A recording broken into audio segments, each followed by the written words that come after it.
One of those days. Suddenly it's the 50s again. Yeah.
No, I don't.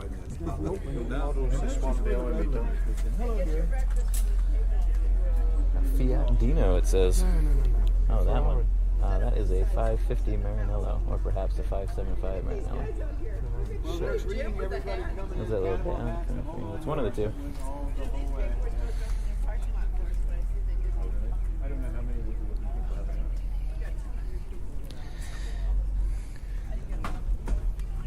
Oh, it's a gated 6-speed as well. I love these guys.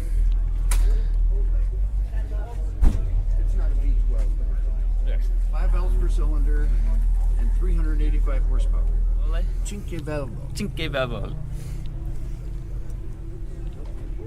So you can imagine in a 3.5 liter, and to get 5 valves in one cylinder. They're tiny. Yeah, like toothpicks. And my mechanic is anxious to do a valve job. I bet he is. Yeah, this is one of those that to do much work on the engine, you pretty much have to take stuff out. Yeah, that's what I've heard. Pretty much anything's a takeout, right? How often does it have to come out for services?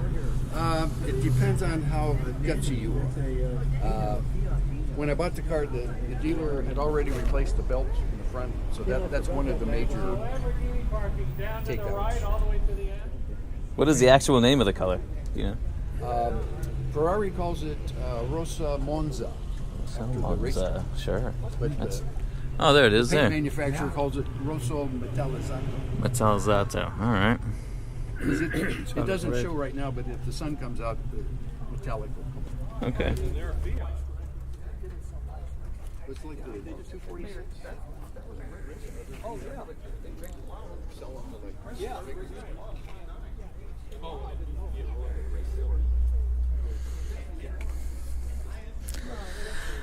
So this is a Ferrari 550 Maranello. It's owned by one of the guys that volunteers here at the Mullin Auto Museum.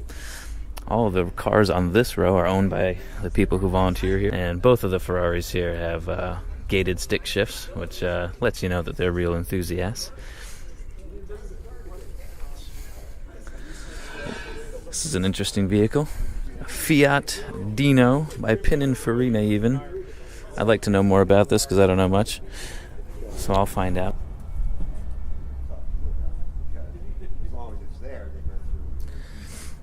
A light bit of rain is starting to fall down here, and I've been learning about this particular Fiat.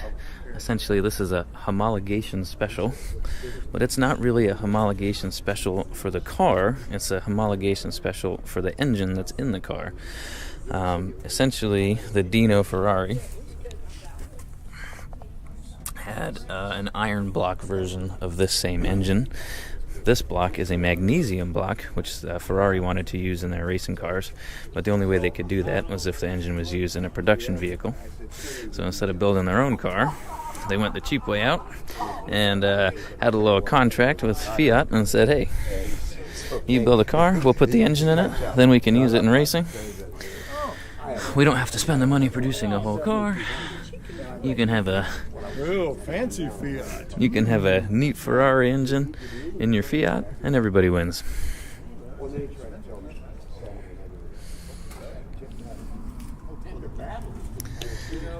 So apparently this is one of the rarest cars I might even see today, and I haven't even made it into the door of the museum yet. And it's also not French, so what do you know? What a day.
Seen it before, but I gotta see it again. Have one last look.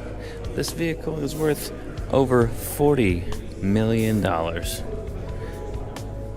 It's worth so much money that the super rich guy that runs this place can't even afford this on his own. He co-owns this with someone else.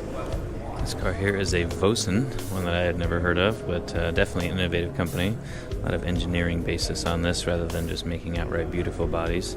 These guys kind of engineered their company out of an airplane manufacturer. So as you go along from the models, you can see that one's a bit more basic. That one, basic still. This one's starting to get a bit more luxurious as time went on. Looks a bit more like a fancy automobile versus a utilitarian transport. One thing that really still echoes their utilitarian roots is the hood ornament, which instead of being fancy and crystal and very decadent is actually just kind of tacked together from a few sheets of metal here, and that way it was cheap, industrial, but definitely indicative of how they build their cars, or at least of their history. This one has a really interesting roof. If I show it to you, you might figure what it can do without me telling you. A lot of it has to do with the arc of the roof and the way it slopes to the back, but by now you figured out that these tracks here actually allow the roof to slide all the way back, like a early 2000s kind of Porsche Target thing where the whole top slid back over the car. That same feature is also present on the coupe version, and luckily no one's looking at it right now.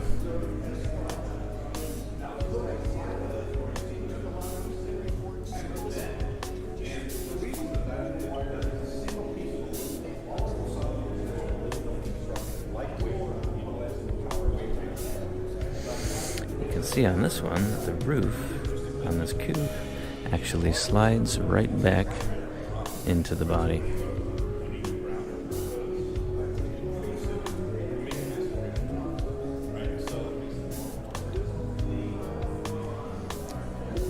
This again is a Voisin.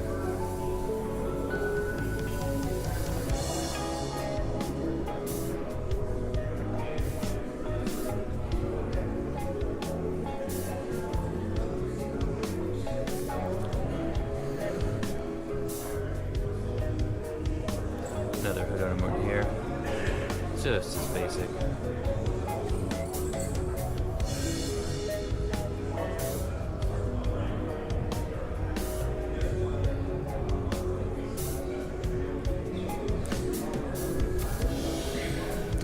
This was also another aero design, kind of indicative of support structures on airplanes. Even though the vehicle didn't need them, they left them on there so it would echo their aviation history. I don't know where they got the upholstery idea, but it is absolutely horrendous. I don't know if that'll show up on video, but I'll try and get you close. I would love to see this car with the top in action. That would be really cool. Here's one example of a Voisin that looks way more voluptuous, has nice curvy lines, has a much prettier body on it, and that's because it was a Coach-built one. The company sent one of their chassis out to a different fabricator, Figoni, and he was able to put this body on it for some Shah of Iran or something like that, some prince. That's why it looks a little bit different than the other ones. And as my tour guide pointed out, if you look at this curvy one here in the foreground and look at some of the more squarish ones in the background, you can really see the difference between the two. This one has ostrich leather on the inside.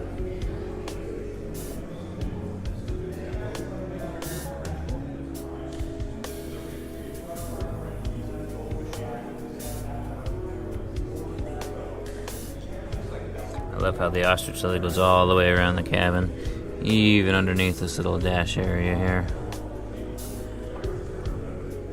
Very luxurious.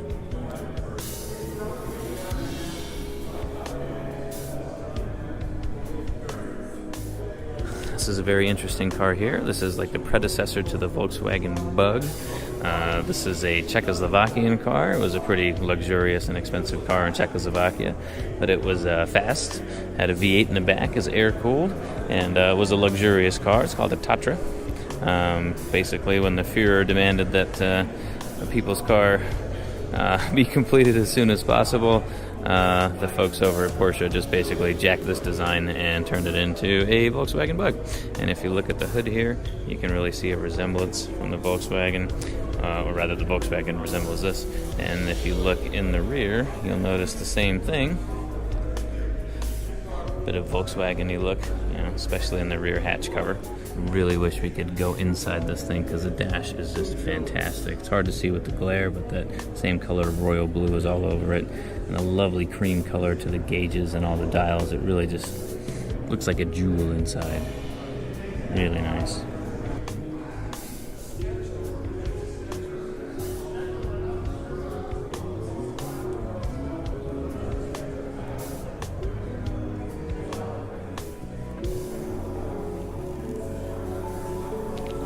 So in 1922, Hispano Suiza, made of wood, looks like a boat, doesn't it? Yeah, beautiful boat. I mean, it's like nailed together with these copper-looking nails.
think out of all the vehicles I've seen here today, these two are probably the best looking. These two Delahayes, 2 out of 4 that exist. One of them is upstairs with a race car body on it. But both of these just have amazing lines to them.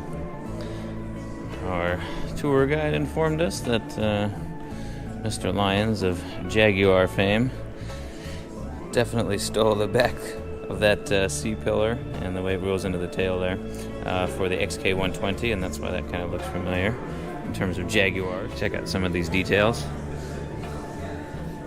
Love the grille.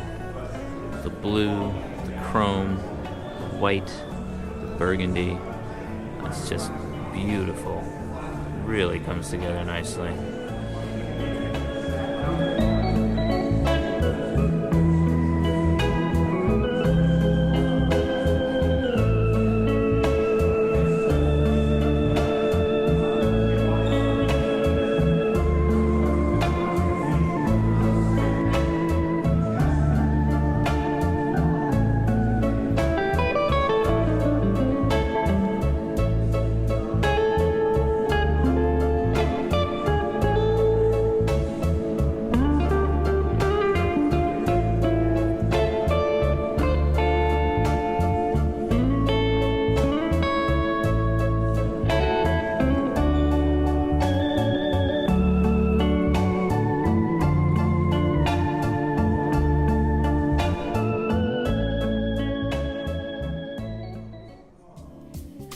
This is a 1938 one-off Delahaye Hispano-Suiza Xenia. This one is a pretty interesting vehicle. It's got a very innovative suspension in it. Supposedly about the size of a car battery is all the suspension that each wheel needs, which is pretty impressive considering this thing weighs in excess of 7,000 pounds. The design was picked up and used by other car companies in like the 30s and the 40s, but has since faded out. I don't know why. This one is pretty interesting. A lot of aviation influences in the design. You can see obviously by the cockpit look to it, the spinning rotor, sort of turbine looking wheels, hubcaps. It has a gull wing door that opens up to the top, and then on the bottom here this is like a sliding minivan type door that comes out and moves away. You can see this pretty wildly shaped glass canopy here, something that you certainly wouldn't have found on vehicles at the time, so that would have been pretty innovative. You can see a lot of design influence from other cars here, Batmobile, Corvette kind of stuff at the back. This part of it is really insane. Just a lot of detail there. Solid billet exhaust pipes underneath.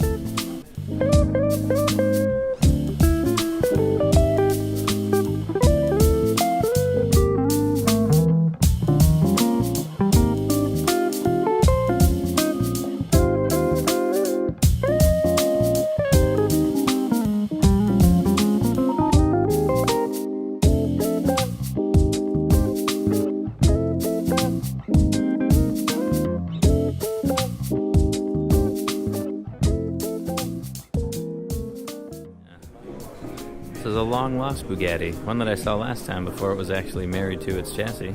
You can see they used that framework over there to create a body that never really existed, and sort of like an unfinished Bugatti that the students at the Art Center in Los Angeles completed.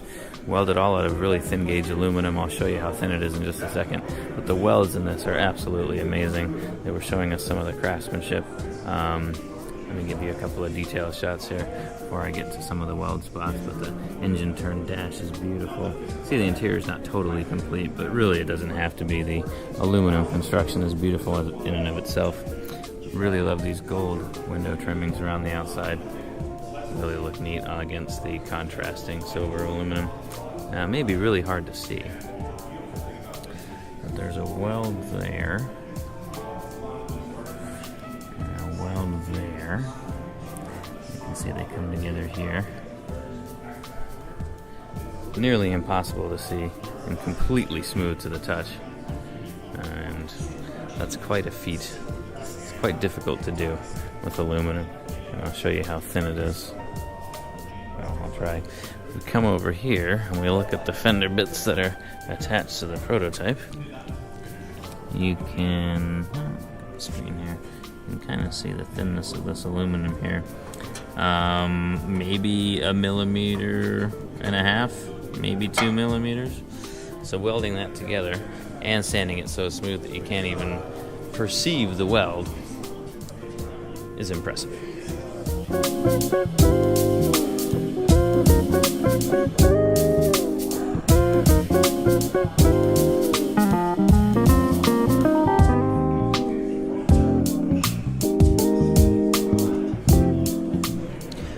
I was here before at the Mullin Automotive Museum and saw this beautiful EB110. I love this car. I remember this from my childhood when everyone was talking about Lamborghinis and Ferraris. I remember the Bugatti EB110, mostly because of its cool Bugatti blue color. One of my friends had a toy model. That's how I knew what it was. And it's just so exotic and so rare and just so cool. I mean, quad turbos back in the day, all-wheel drive. This thing is super fast even by today's standards, and just because the company had some unfortunate things happen to it, some steps they didn't take, some steps that were taken against them, they weren't able to really be solvent. So that's why the name died, and this car didn't really go down in history because the company didn't continue to build cars. Now, of course, they're back again and they build stuff because they're owned by Volkswagen, but at the time, this was an amazing car, just kind of doomed from a sales standpoint.